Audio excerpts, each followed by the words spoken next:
Matar la kriptonita. Audiolibro de John Bevere. Destruye lo que roba tu fuerza.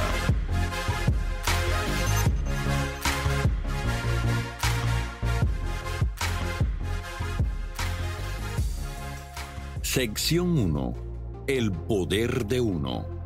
Capítulo 6. La motivación.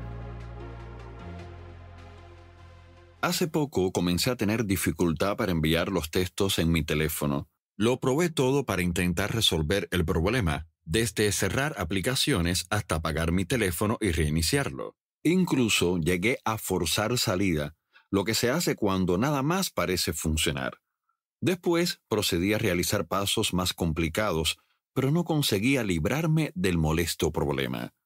Esta experiencia me confirmó lo mucho que confiamos en nuestros teléfonos inteligentes y cuán importantes son en nuestra vida cotidiana.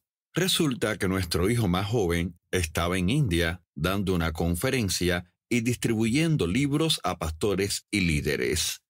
Estaba teniendo algunos problemas y comenzó a escribirme, pero yo no pude responder a sus mensajes durante horas debido al problema de mi teléfono. Tardaba más de 15 minutos en escribir una frase o dos, y después mi teléfono me sacaba de la aplicación, perdiendo todo lo que había escrito, y tenía que comenzar todo el proceso de nuevo. Conseguí mandarle un pequeño mensaje en 4 horas. Quería decir más, pero no podía. No es necesario que diga que estaba muy frustrado. Finalmente, llevé mi teléfono a los expertos, los técnicos que saben muchísimo más que yo sobre cómo funciona. Intenté resolver el problema durante días, pero ellos llegaron a la raíz del problema en menos de 15 minutos. En un par de horas estaba enviando mensajes de nuevo sin problema.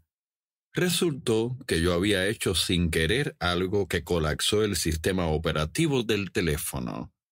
¿Qué habría pasado si yo no hubiera buscado una solución?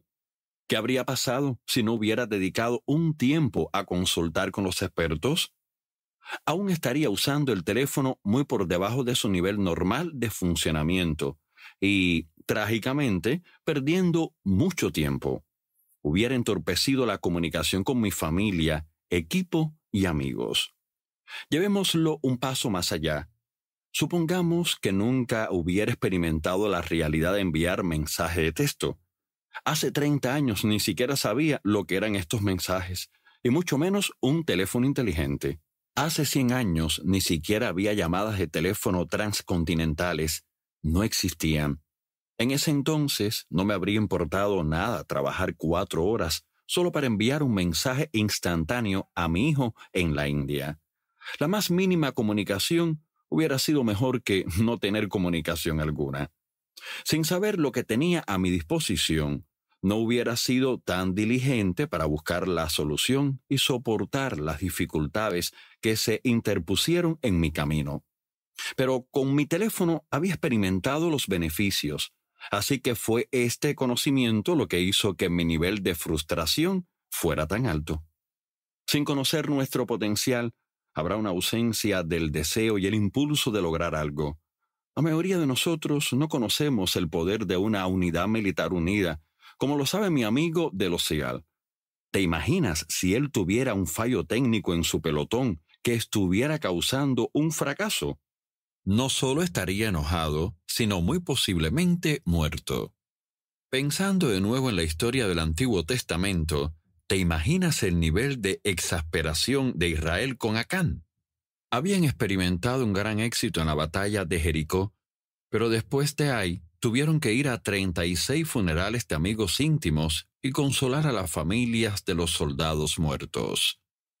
¿Te imaginas el nivel de frustración de Pablo al ver a sus amados corintios sufrir las terribles consecuencias de la kriptonita espiritual, debilidad, enfermedades y muerte prematura? Él era muy consciente de su potencial, pero ellos estaban cegados a él. Sus preferencias personales pesaban más que el bien mayor de la comunidad. ¿Y qué ocurre contigo? ¿Y qué de la comunidad cristiana de la que eres parte? Me imagino que la razón por la que estás escuchando este mensaje desafiante Es porque sabes muy dentro de ti que hay más en la experiencia cristiana de lo que tienes. Dios ha puesto este deseo en tu corazón. Estás más interesado en vivir una vida plena en su presencia y ser testigo de la dinámica transformación espiritual en tu comunidad que evitar la molestia temporal de la verdad. Ha venido tu luz. Hay dos grandes beneficios que vendrán como resultado de nuestro estudio en este audiolibro. Uno, elevará de manera importante la eficacia de tu comunidad, y el otro, te mejorará personalmente con más fruto, realización e intimidad con Dios. Hasta este punto, nuestro enfoque ha estado en la comunidad, pero al final pasaremos a enfocarnos otra vez en ti como individuo.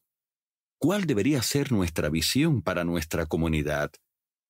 Como con el ejemplo de mi teléfono inteligente, la respuesta a esta pregunta impulsará el deseo y la motivación de continuar buscando y rectificando lo que nos impide llegar a nuestro potencial. Isaías profetiza: Levántate, resplandece, porque ha venido tu luz y la gloria de Jehová ha nacido sobre ti. Porque he aquí que tinieblas cubrirán la tierra y oscuridad las naciones. Mas sobre ti amanecerá Jehová, y sobre ti será vista su gloria. Isaías 60, 1 y 2. Lo primero que quiero destacar es que Isaías no se está refiriendo al cielo, y tampoco está hablando del reino milenial de Cristo, el período de tiempo en el que Jesús reinará sobre esta tierra durante 1000 años, como describe el libro de Apocalipsis.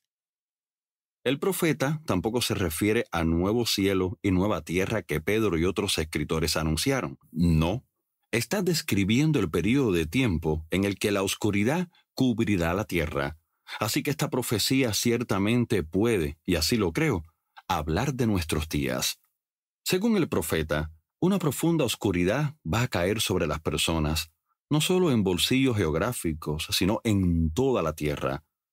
Estamos viviendo en un tiempo cuando la oscuridad es cada vez más profunda.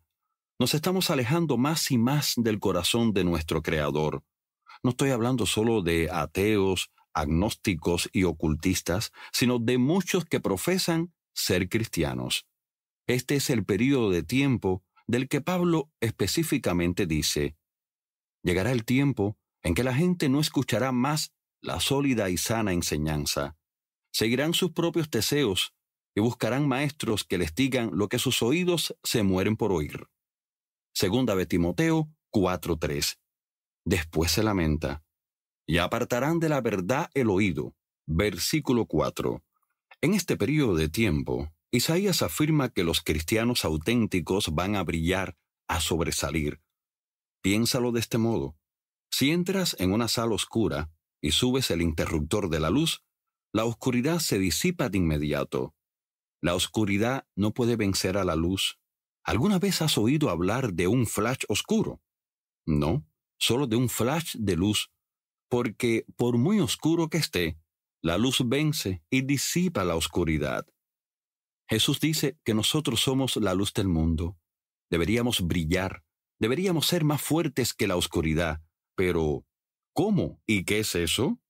Según Isaías, deberíamos brillar de una forma que los incrédulos vean la gloria de Dios. La palabra hebrea para gloria es kabod, que significa esplendor, grandeza, riqueza, poder, abundancia, honor, majestad y pesadez.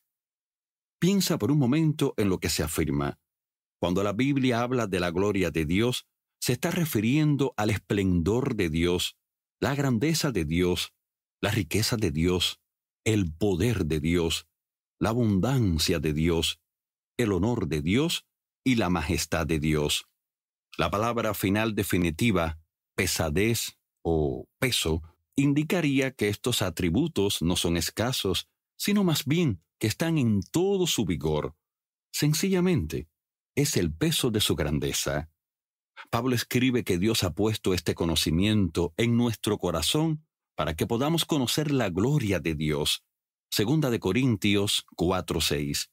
Continúa diciendo: Ahora tenemos esta luz que brilla en nuestro corazón, pero nosotros mismos somos como frágiles vasijas de barro que contienen este gran tesoro.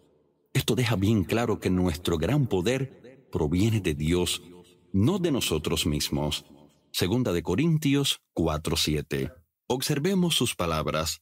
Nuestro gran poder, el esplendor, grandeza, riqueza, abundancia, honor y majestad de Dios brillan en nuestros corazones con toda su fuerza. Por eso dice, nuestro gran poder proviene de Dios, no de nosotros mismos. Estamos hablando de poder, el poder de atravesar cualquier oscuridad que intente interponerse en el camino de nuestra misión. Cuando un pelotón de los SEAL sale a una misión, no piensan que van a volver derrotados, y por lo general no les ocurre así. Nosotros tenemos una promesa más segura que la de un SEAL, y está respaldada por un poder mucho mayor para tener éxito. Para que se mantenga coherentemente claro el significado durante el resto de este audiolibro, frecuentemente haré referencia a su gloria como su grandeza. Pero recuerda las otras palabras que la definen y que he descrito en los párrafos anteriores. Isaías dice que la realidad de su grandeza amanecerá sobre nosotros, no descenderá sobre nosotros. Amanecer, ¿desde dónde? Desde nuestro corazón. Recuerda, tenemos este tesoro en vasos de barro. Versículo 7. Por lo tanto, pregunto, ¿por qué su magnífica grandeza no está siendo revelada a través nuestro a esta sociedad? ¿Por qué hay tantos débiles, enfermos e incluso que mueren de forma prematura? ¿Se debe a que estamos tolerando la kriptonita espiritual? El potencial de la comunidad. Tan solo, ¿cuál podría ser el potencial positivo de la comunidad hoy? Piensa en el comienzo de la iglesia. El día de Pentecostés, los discípulos, que eran unos 120, estaban escondidos en una sala. Se nos dice que estaban unánimes. ¿Qué facilitó esta unidad? Cuando Jesús resucitó de los muertos, le dijo al menos a 500 creyentes que fueran al aposento alto y esperaran la promesa del Padre.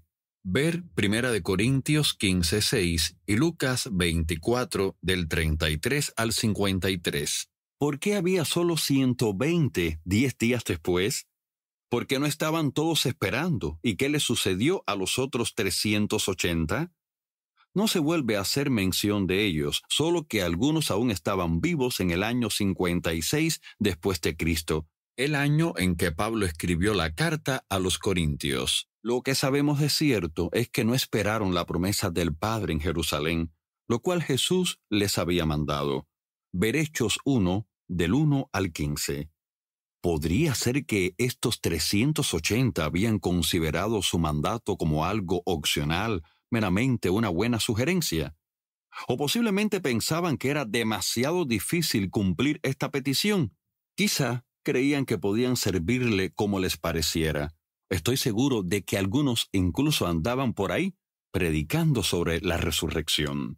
Sin embargo, el Espíritu de Dios, al que también se le menciona como el Espíritu de Gloria, ver 1 de Pedro 4:14, no les llenó.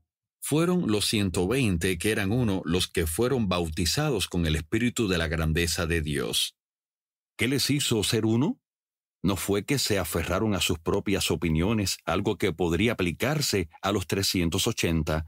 Creo que fue su total obediencia a la palabra de Dios, algo que no consideraron opcional. La gloria de Dios, que incluye su poder, los llenó y ese mismo día más de 3,000 personas nacieron de nuevo. No repartieron folletos, ni se anunciaron en revistas judías, ni emplearon estrategias de redes sociales masivas, ni bombardearon las ondas de radio con anuncios. De hecho, no se hizo ninguna reunión. Sin embargo, la grandeza de Dios fue revelada en toda la ciudad. Poco después, otros 5,000 hombres, sin contar a las mujeres y los niños, nacieron de nuevo, cuando un hombre que había nacido cojo saltó y corrió al templo.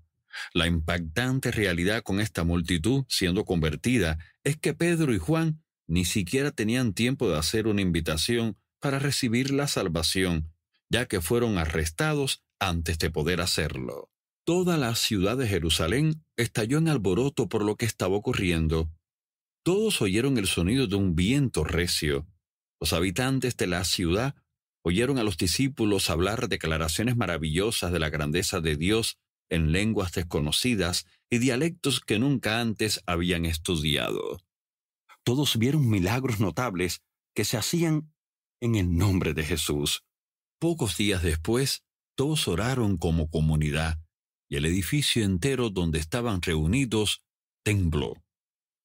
La Biblia no exagera. Si dice que el edificio tembló, puedes estar seguro de que se movió. Había un gran poder, abundancia y sanidad que fluía de estos creyentes. El reporte fue: no había necesitados entre ellos. Hechos 4:34.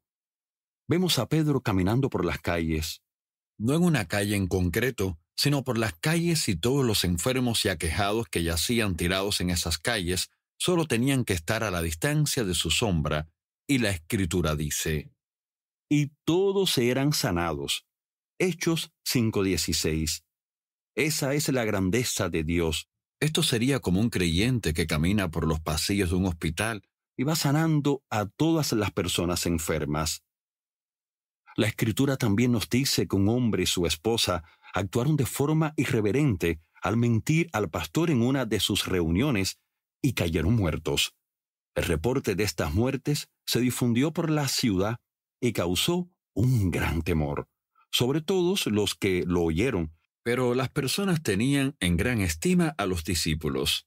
Ver Hechos 5 del 1 al 13. Este temor saludable no apartaba a las personas, sino que más bien acudían en grandes multitudes. Sin embargo, cada vez más personas, multitudes de hombres y mujeres, creían y se acercaban al Señor. Hechos 5:14. Esto no se limitó a Jerusalén. Los seguidores de Jesús daban testimonio con osadía y ciudades enteras eran salvadas y sanadas. Felipe, un hombre que servía las mesas para las viudas en un restaurante, fue a una ciudad en Samaria. Se nos dice: muchos espíritus malignos fueron expulsados, los cuales gritaban cuando salían de sus víctimas, y muchos que habían sido paralíticos o cojos fueron sanados. Así que hubo mucha alegría en esa ciudad. Hechos 8, 7 al 8. Un mago muy conocido se quedó asombrado por las señales y los grandes milagros que Felipe hacía. Versículo 13. Toda la ciudad supo de Jesús o acudió a él en busca de salvación. Leemos en otro incidente que Pedro al instante sanó a un paralítico que llevaba postrado en cama 8 años. La Escritura nos dice que después de esto, todos los habitantes de Lida y Sarón vieron a Eneas caminando y se convirtieron al Señor. Hechos 9:35. No solo una ciudad, sino 2 ciudades, y se nos dice específicamente que todos los habitantes fueron salvos. En Jope, una mujer llamada Tabita fue resucitada de la muerte, y la noticia se esparció por toda la ciudad, quedando así impactada otra localidad en su totalidad. Pedro finalmente es arrestado, pero un ángel llega a esta prisión de máxima seguridad y le saca en medio de la noche. Un gobernante cae muerto y es comido por los gusanos por no dar la gloria a Dios. La grandeza de Dios está exponiendo la oscuridad en toda la nación. No hay nada que escape de la luz. Los milagros, gran poder e individuos salvados se empiezan a esparcir hasta las comunidades y ciudades gentiles. De hecho, se nos dice que ocurrió que todos los que habitaban en Asia, judíos y griegos, oyeron la palabra del Señor Jesús. Hechos 19:10. Esto no fue solo en unos pocos pueblos o incluso algunas ciudades, sino toda una región. Y todos oyeron. No tenían redes sociales como Facebook, Instagram o Twitter. No existían las páginas web, comunicaciones por satélite, televisión o radio. No había automóviles ni tan siquiera bicicletas para que las personas pudieran reunirse fácilmente. Pero todos en esta región oyeron la palabra del Señor. Esto es lo que ocurre cuando la iglesia es una, cuando la palabra de Dios toma la preeminencia en nuestras comunidades cristianas. Esta es la grandeza divina que se manifestó entre la iglesia primitiva.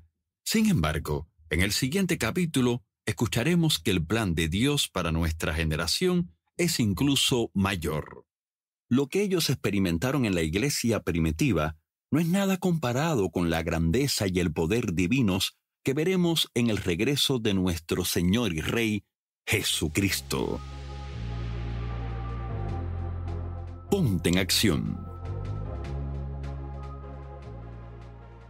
Cuando vemos los increíbles milagros del Nuevo Testamento, puede ser fácil pensar, bueno, eso fue genial para ellos, pero alguien como yo nunca podría hacer todo ese tipo de cosas. Por eso, el mensaje de este capítulo es tan importante. Las señales y milagros no ocurrieron porque las personas eran especiales. Ocurrieron porque esas personas comunes simplemente creyeron y obedecieron, con el resultado de ver cómo la grandeza de Dios amaneció dentro de ellos. Si la grandeza de Dios puede amanecer en ellos, gritones, sin educación, jóvenes, inexpertos, personas testarudas, que tenían trabajos rutinarios y ordinarios, entonces podemos saber que no hay un estándar del mundo que nos haga aptos para cargar la grandeza del cielo. Es solo una cuestión de cuán fielmente creeremos y seguiremos la palabra de Dios. ¿Crees que es posible ver estos milagros de nuevo e incluso más? Si tu iglesia comenzara a ver estas cosas suceder, ¿saltarías en medio con ambos pies? ¿Quieres recibir todo lo que Dios quiere darte? Expresa estas respuestas como una oración a Dios. Después, arrepiéntete de cualquier forma en que hayas considerado que no eres apto o que estás descalificado para esta vida. Entrégale a Dios tus preocupaciones y ofrécete a Él para todo lo que Él tiene para ti.